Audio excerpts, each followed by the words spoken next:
है। अब चाहे सरकार मूर्ख है या फिर सरकार लोगों को मूर्ख समझ रही है कि राजीव प्रताप रूढ़ी के सारण में जब उन्होंने एम्बुलेंस पकड़ा, अमनौर में जब उन्होंने एम्बुलेंस को पकड़ा और मीडिया के सामने लाया, किस तरह 2 दर्जन से अधिक एम्बुलेंस सर रहे थे जो सांसद निधि से राजीव प्रताप रूढ़ी के द्वारा खरीदा गया था। उसके बाद ही ये मामला उठा। पप्पू यादव बिहार की राजनीति में भले ही अपना पैर न पसार पा रहे हों, विधानसभा चुनाव उसका एक नतीजा है, वो खुद भी चुनाव हार गए, लेकिन दूसरी तरफ पप्पू यादव सेवा कार्य में लगातार लगे हुए हैं। इसमें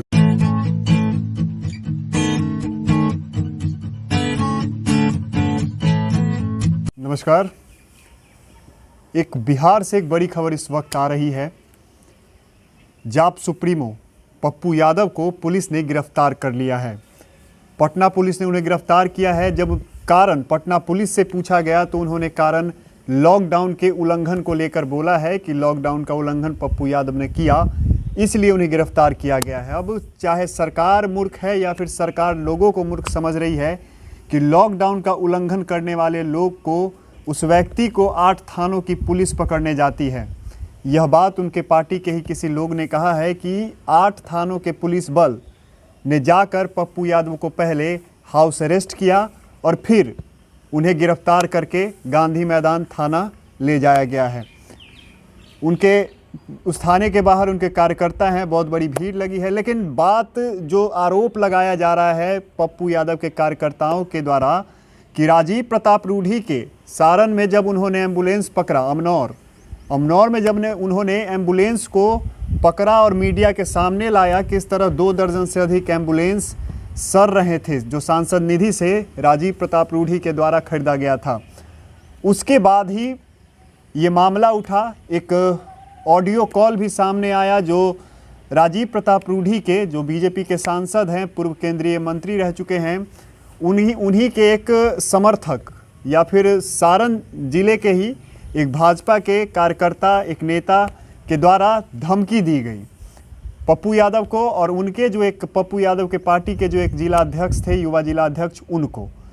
तो ये पूरा मामला हुआ। उसके बाद उसमें उन्होंने कहा कि हम औकात दिखला देंगे या फिर जो भी, लेकिन पप्पू यादव को गिरफ्तार करने की क्या वजह हैं, जो वजह अब सामने आ रही है, क्योंकि पप्पू यादव चाहे कोरोना का फर्स्ट वेव हो, उसके बाद बाढ़ आया हो और उसके बाद जब ये सेकेंड वेव आया, वो लगातार ग्राउंड में हैं। वो श्मशान घाट जा रहे हैं, वहाँ जाकर जो सच्चाई है, जो प्रशासन की सच्चाई है, जो सरकार की सच्चाई है, वो दिखला रहे हैं।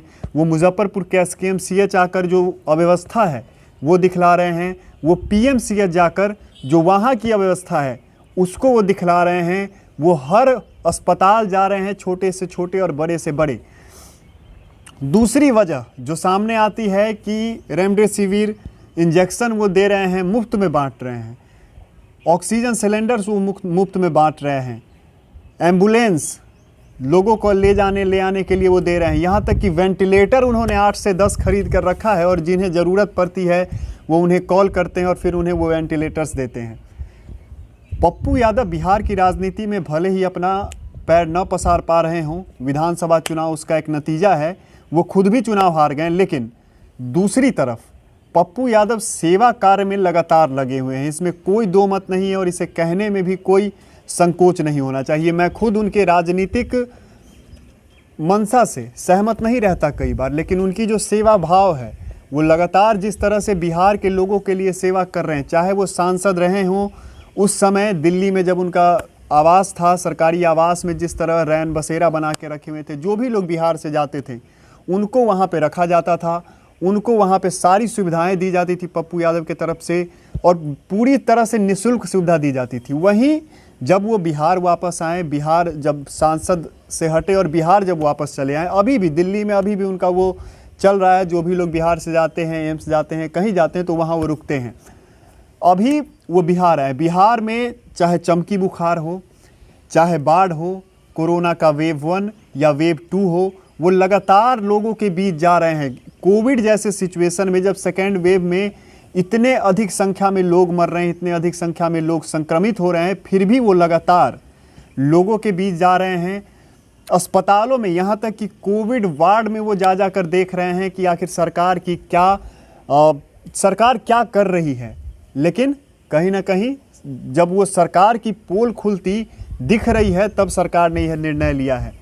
मुझे ऐसा लग रहा है, उनके कार्यकर्ताओं को ऐसा लग रहा है कि सिर्फ एक लॉकडाउन के उल्लंघन करने मात्र से ही उन्हें 8 थानों की पुलिस गिरफ्तार करने नहीं पहुंच सकती है।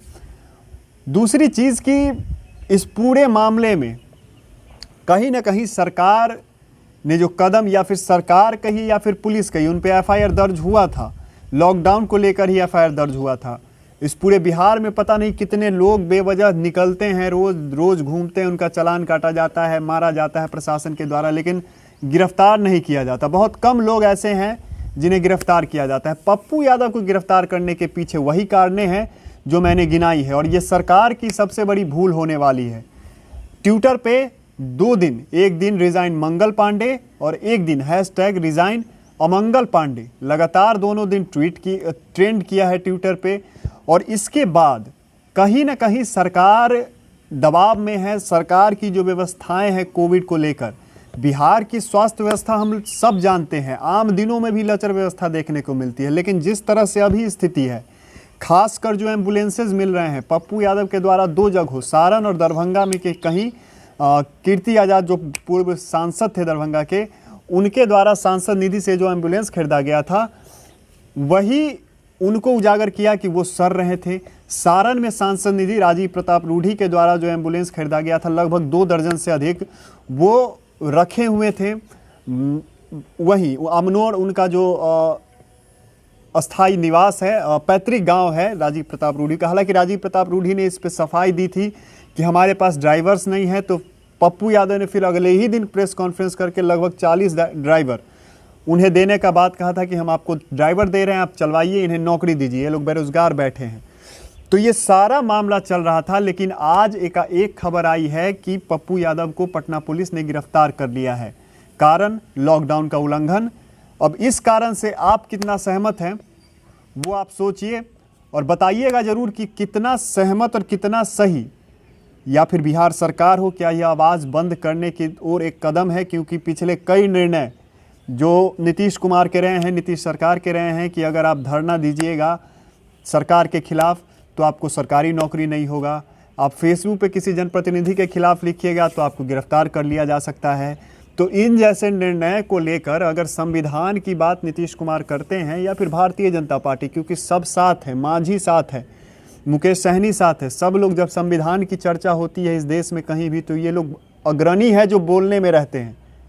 लेकिन आज स्थिति देखिए, पप्पू यादव को गिरफ्तार कर लिया गया है, पूर्व सांसद हैं और जाप जन अधिकार पार्टी के सुप्रीमो हैं। उनके कार्यकर्ता लगातार पुलिस स्टेशन के बाहर जमे हुए हैं, उनके तरफ से कई आरोप लगाए जा रहे हैं, उनके द्वारा यह भी कहा जा रहा है कि हमें मिलने तक नहीं दिया जा रहा है। तो इन सब चीज़ों को देखिए, और इस वीडियो को बनाने का मकसद यही था कि जिस तरह से बिहार सरकार कदमें उठा रही है, क्योंकि पप्पू यादव की छवि एक नेता कम और एक सेवा भाव से काम करने वाले व्यक्ति की ज़्यादा हो गई है बिहार में। अलग अलग हम जब गिरफ्तारी की खबर आई है तब से मैं ट्विटर, फेसबुक लगातार चेक कर रहा हूँ। उस जगह पे लोग अलग अलग प्रतिक्रिया, जो भारतीय जनता पार्टी के लोग हैं वो भी प्रतिक्रिया दे रहे हैं कि सरकार ने यह गलत किया है। जो जदयू के हैं उन्होंने भी निंदा की है इस चीज़ की। हर एक क्षेत्र के, हर एक पार्टी के कार्यकर्ता, नेता इस चीज़ से खफा हैं। बड़े नेता तो नहीं कहेंगे क्योंकि पार्टी की जिम्मेदारी होती है, लेकिन जो कार्यकर्ता हैं, जो पार्टी को निचले स्तर पर चलाते हैं, उनके द्वारा जो लगातार इसका विरोध किया जा रहा है। आपकी क्या राय है कमेंट बॉक्स में ज़रूर बताइएगा। और आगे जो भी अपडेट्स आते हैं, पप्पू यादव को रिहा किया जाता है या फिर, हाँ एक चीज़ और, जाने से अब इस वीडियो के अंत करने से पहले एक चीज़ और, पप्पू यादव को यह कहा गया है कि अगर आपको काम ही करना, अगर आपको सेवा ही करना है जनता को, तो वो घर में बैठ कर करे। ये चीज़ आप समझिएगा, अगर आपको सेवा करना है तो घर में बैठ कर करें, बाहर नहीं निकल सकते। अगर बाहर निकलेगा तो आपको जेल भेज दिया जाएगा।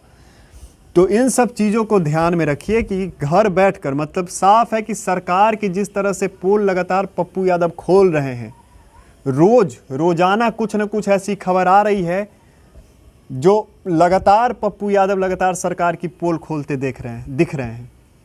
और उसके बाद जब प्रशासन के तरफ से यह कार्रवाई की जाती है कि 8 थानों की पुलिस उन्हें गिरफ्तार करने जाती है। पहले वो हाउस अरेस्ट करती है, उसके बाद वहाँ से थाने ले जाती है, और अभी थाने में किसी से मिलने नहीं दिया जा रहा है। जब प्रशासन से कारण पूछा जा रहा है तो प्रशासन बताने से इनकार कर रहा है। वही लॉकडाउन का उल्लंघन कारण बताया जा रहा है, लेकिन लॉकडाउन के उल्लंघन पर क्या इतनी बड़ी सज़ा और 8 पुलिस स्टेशनों की पुलिस उनको गिरफ्तार करने जाएगी और इस तरह से पूरा ड्रामा करेगी, ये सोचना ज़रूरी है। खैर, इस वीडियो का अंत करते हैं। कमेंट बॉक्स में ज़रूर बताइएगा कि ये सरकार का निर्णय किस मंशा से लिया गया है। इस वीडियो को लाइक कीजिएगा और हमारे चैनल को ज़रूर सब्सक्राइब कीजिएगा। धन्यवाद।